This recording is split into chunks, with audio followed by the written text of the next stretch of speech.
ila tu kugundua kwamba ruhonge rwogima wa mwiri rwa thi ni ruheanite macini cia guteithia aria mahutitio ni mwaraho na aria mangihutio ihinda riri ria mbura nene kuria maratanya guteithia andu 100,000. Mwaraho uyu uhutitie andu makiria ma 12,000 kaunti-ini 18 na wongereire ugwati wa gututhuka kwa mirimu ta kuharwo gatema na malaria.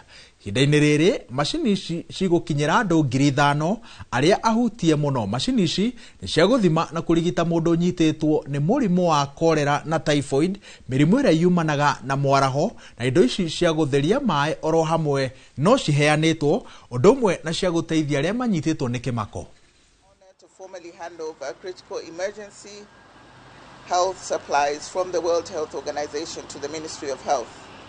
These include cholera case management, investigation, and rapid diagnostic kits, as well as water treatment supplies and trauma kits.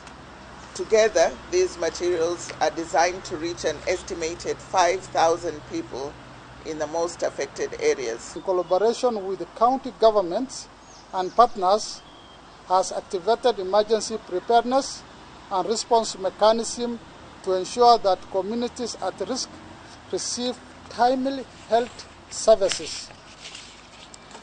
Emergency kits we are receiving today will significantly strengthen our capacity to respond rapidly and effectively to the health needs